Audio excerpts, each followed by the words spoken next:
আমি সোহান। তো এই চ্যানেলের যে ওনার তার ফ্রেন্ড আমি হিমনের ফ্রেন্ড। তো সে বর্তমানে আর পরীক্ষা দিচ্ছে, যার ফলে বর্তমানে যে তুফান সিনেমার টিজার বের হয়েছে সেটার রিভিউ রিয়াকশন যাই বলেন কোনোটাই সে দিতে পারছে না, যার ফলে আমাকে গেস্ট হিসেবে বললো যে একটু দিয়ে দাও, মানে রিভিউ রিয়াকশন যাই বলুন সেটা দিয়ে দাও। তো প্রথমত আমি রিভিউ, সিনেমার রিভিউ বা এসব কোনো কিছু তেমন একটা প্রফেশনাল না বা দিতে পারি না। তো আমি আমার জায়গা থেকে চেষ্টা করব যে এই সিনেমা নিয়ে হাইপ কেমন হয়েছে, সত্যিই কি এটা কেজিএফ বা অ্যানিমেল এসবের কপি কিনা।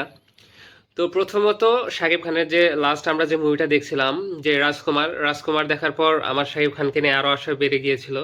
আর আরও আশা বাড়ার কারণ ছিল হলো রায়হান রাফি মূলত। কারণ তার প্রত্যেকটা সিনেমায় আমি ধরতে গেলে দেখছি যে সবগুলো সিনেমার কাজই হলো ইউনিক। অন্যান্য ৮-১০টা মানে ডিরেক্টর যারা থাকে তাদের থেকে সে সম্পূর্ণ ব্যতিক্রম, যার ফলে এটা নিয়ে একটা আশা ছিল। তবে শাকিব খানকে নিয়ে আমার কিন্তু পূর্বে থেকেই তেমন আশা থাকে না। তবে এই আশাটা বাড়ছিল হলো এই যে রাজকুমার সিনেমাটা দেখে, সেখানে তার অভিনয় দেখে বুঝছি যে না, সে অভিনয় করতে পারে, মানে সে ভালো ডিরেক্টরের অভাবে। এছাড়া তারও কিছু দোষ আছে। তুফানের টিজার আমার কাছে কেমন লাগলো? তুফানের টিজার আমার কাছে খুবই সুন্দর লেগেছে, চমৎকার লেগেছে।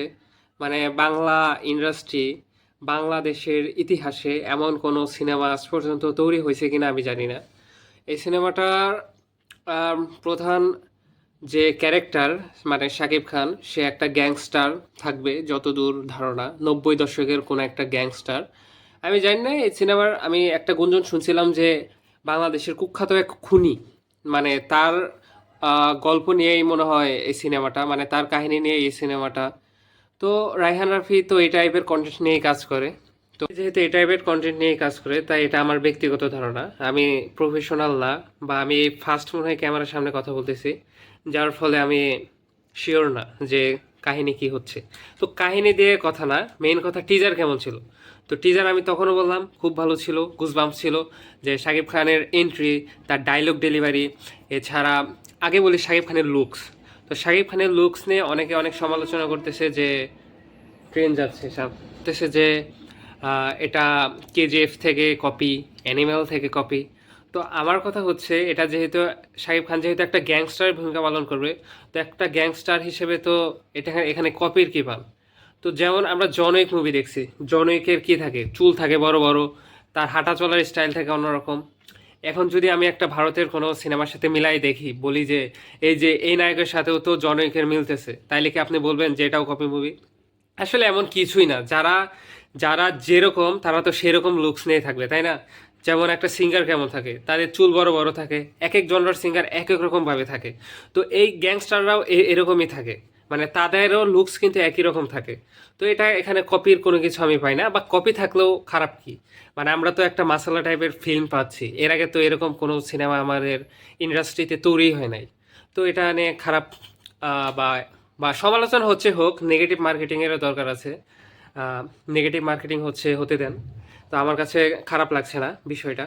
তো এরপর বলি যে ভিলেন, তো ভিলেন থাকবে চঞ্চল চৌধুরী, যেটা অনেক আগে থেকেই আমি, মানে আমরা জানতাম যে চঞ্চল চৌধুরীকে নিয়ে একটা গুঞ্জন উঠেছিল যে ভিলেন থাকবে চঞ্চল চৌধুরী, যদি অফিসিয়ালি এর আগে কেউ অ্যানাউন্স করছে কিনা জানি না, তবে লাস্ট যে টিজারেই তাকে দেখাই দিছে।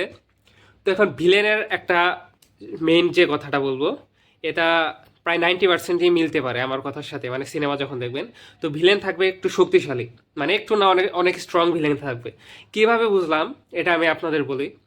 যেমন লাস্টে যে মানে লাস্ট মুহূর্তে যে ভিলেনের এন্ট্রিটা নেয়, মানে চঞ্চল চৌধুরী যে আসে, বলে যে খুব ডরাইছি রে তুফান, বা এই টাইপের একটা কথা বলে, বলার পর সে হলো তাচ্ছিল্যতার সাথে হাসতেছে।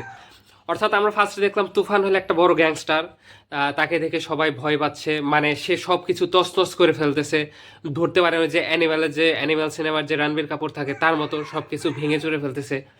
তো এখানেও শেষে কিন্তু এই যে ভিলেনটা থাকে চঞ্চল চৌধুরী, সে তাকে দেখে হাসতেছে। এর মানে চঞ্চল চৌধুরী, মানে এই ভিলেন, সে শাকিব খান বা তুফানকে দেখে সে ভয়ই পায় না, মানে যেহেতু সে তাচ্ছিল্যতার সাথে হাসতেছে। এর থেকে অনুমান করা যায় যে এই সিনেমার ভিলেন স্ট্রংই থাকবে।